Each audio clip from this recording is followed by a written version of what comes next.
Great to have you with us. You've just come fresh from a panel, and this is always an exciting space at Africa Ignite. For you, though, what stands out? What is the differentiating factor between founders who have a great business idea versus those who maybe won't get beyond the early stages? I think founders who are looking to take in capital, to take in investor capital, need to think about their businesses slightly differently. When you're self-funded, you probably have the luxury of time, but when you take in investment capital, you need to remember that investors are thinking about the IRR. They're looking to make a return on that capital in the shortest amount of time.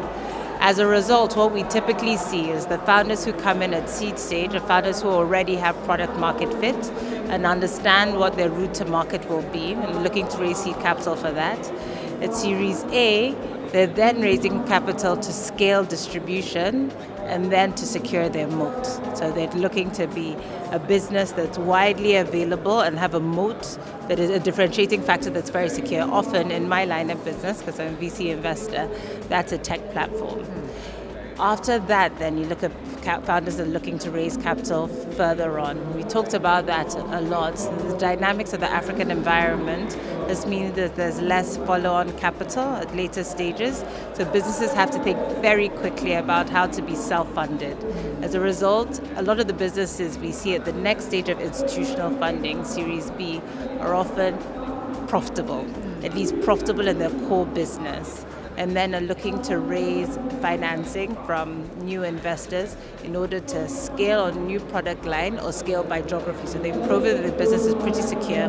They're raising a little bit of money with clear visibility on when they can return to be in a new geography or a new business line. And these are the dynamics that we usually look for for success. And if we see a model where the founder isn't thinking like this, there needs to be a very good reason as to why he isn't before we're convinced, or she isn't before we're convinced to invest.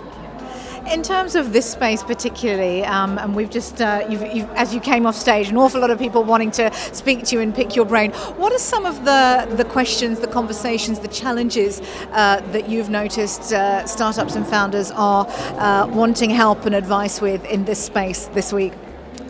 It's been a variety. I'd like to commend the quality of founders here. Actually, I've been very, very impressed. And it seems like there's a lot of founders who are thinking critically about where to take in capital from and whether to. So there have been a lot of questions around that. Whether or not to join accelerators, whether to take in accelerator capital. People have been very specific in their questions around how to fundraise with institutional venture capitals like myself. And then we just came from a wonderful conversation around exits, which is a big topic, I think, both for founders, but also funds and the LP ecosystem. And that was a very dynamic conversation because it's something we all have to solve on the African continent. So you need to find a way to provide liquidity to early stage investors so they can redeploy in new companies. And there are great questions around that. How excited are you about the founders that we have here on the continent and their potential for success in the future and taking success not just from the continent but globally? Oh, I'm very excited. I think there are no limits to innovation on this continent. And also the nice thing about technology is that it's completely democratized innovation. And so, for example, within our fund, we have founders that are building world-class companies where their technology platforms are relevant on the continent and elsewhere. Over the last 5 years, we've seen, for example, exits that have come from foreign companies coming onto the African continent to acquire platforms where their innovation here, AI innovation, case in point for one, is relevant elsewhere. So I'm super excited about what Africa can achieve. I think that we have the underlying tailwind of demographics, but also there's great innovation, base innovation that's coming here that's relevant everywhere. Well, thanks for being here and thanks for being part of the conversation. Thank you.